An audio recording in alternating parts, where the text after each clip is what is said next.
ETFs o fondos cotizados, qué son y qué los diferencia de otros tipos de fondos de inversión. Hablamos de ETF por sus siglas en inglés, o en otras palabras, fondos negociables en el mercado. Veámoslo con detalle.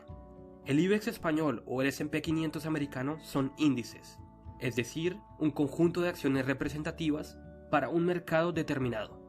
El IBEX, por ejemplo, muestra el desempeño de las 35 empresas más significativas para la economía española.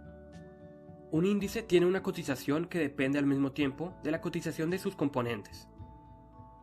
Los ETFs o fondos cotizados son literalmente fondos de inversión que nos permiten tomar posiciones sobre un índice y que pueden ser comprados y vendidos en la bolsa de valores.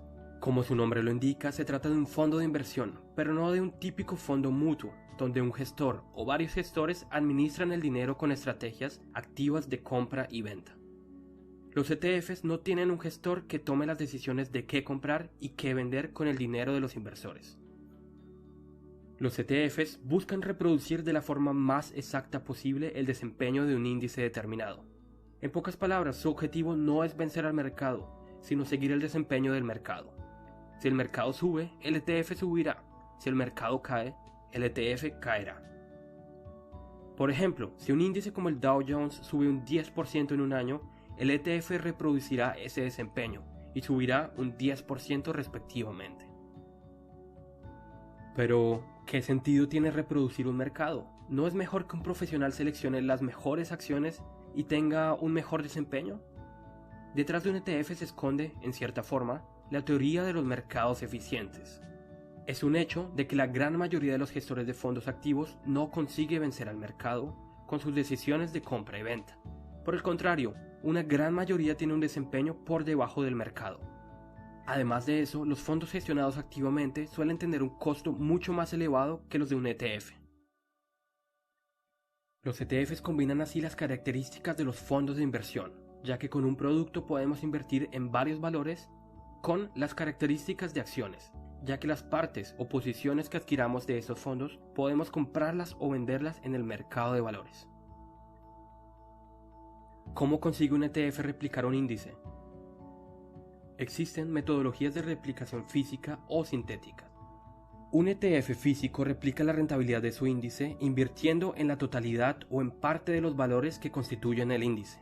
Por ejemplo, comprando las 35 acciones que componen el IBEX 35, o en el caso de índices más grandes como el S&P 500, que contiene 500 empresas diferentes, solo comprando una parte representativa de ellas.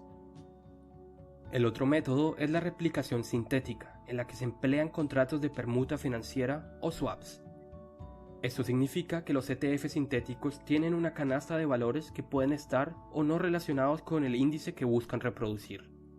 Y lo que hacen es cambiar la rentabilidad de esa canasta por la rentabilidad del índice a través de un contrato de permuta financiera con una contraparte, que en la mayoría de los casos es un banco de inversión.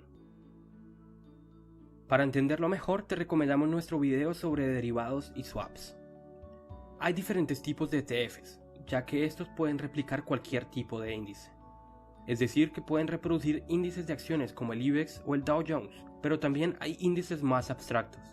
Por ejemplo, puede replicar sectores económicos como el sector financiero o el sector automovilístico, o commodities como el oro o el petróleo. También hay índices regionales que pueden replicar regiones de todo el mundo, como Europa, Estados Unidos o los mercados emergentes. Entre las ventajas de los ETFs están las anteriormente mencionadas: la diversificación de activos, al permitirnos invertir en varias empresas o sectores al mismo tiempo, y la de los costos, ya que al no ser administrados por un gestor suelen ser mucho más baratos. Entre los riesgos están los riesgos sistémicos, es decir, que cuando hay un crack o una crisis económica, los ETFs reproducirán pasivamente a los mercados incluso a la baja.